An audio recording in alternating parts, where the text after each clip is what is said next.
You guys, welcome back to the channel. Well, today's video is going to be about the Jeep. It's nice to have neighbors that know how to weld and have a lift.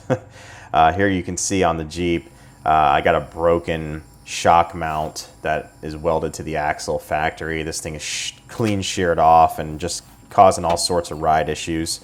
So I sourced some new ones on Quadratech. They're a little bit narrower than the factory ones, so you can avoid the factory weld areas. You can get a good look under the Jeep to see what I'm talking about. Here's my neighbor's awesome little argon gas welder that he's running. Did a lot of grinding and cleaning up of the old mount. Had to cut that off with a wheel. And this is my neighbor Dana here, just kicking ass. He's definitely a better metal worker than me, definitely a better welder than I'll ever be, and he's definitely set up to do it right. So I just wanted to show some clips of this. Here it is all cut off and cleaned up a bit, and now we're just going to work on flattening that down a little bit. The new mount actually mounts in between those, and since this thing's not a beauty queen, I'm not too worried about it being a perfect aesthetic down there. There's the old welder in the argon bottle that he's used many times. And now we're kind of mocking it up, ready to go. There's the replacement shock mount. He's just starting off by tacking it and then getting it in place and just kind of working it around. I just thought this video would be interesting to show the repair on one of these if you guys have a broken shock mount.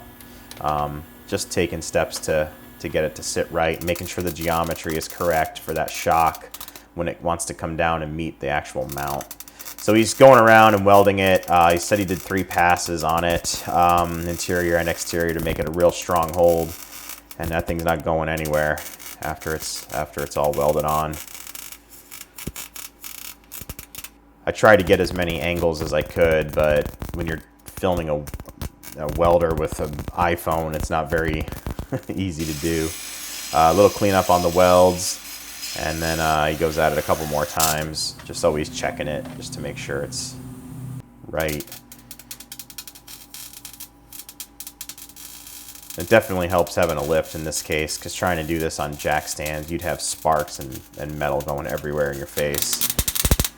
So we had to remove the U-bolt bracket and then get the last welds in there for the leaf spring.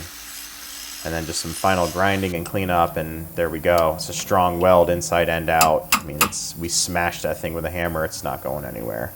So a little flat black paint, little more grinding on the welds, and it'll be damn near perfect repair.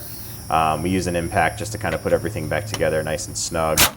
And here you can see the repaired finished result with the new shock on there. We had to use a ratchet strap to contract the shock. Those are pretty strong nitrogen filled.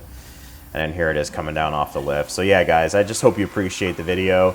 Remember to rate, comment, subscribe. It's always good to have good help and good neighbors, so I couldn't ask for a better one. Thank you again, Dana. I appreciate it.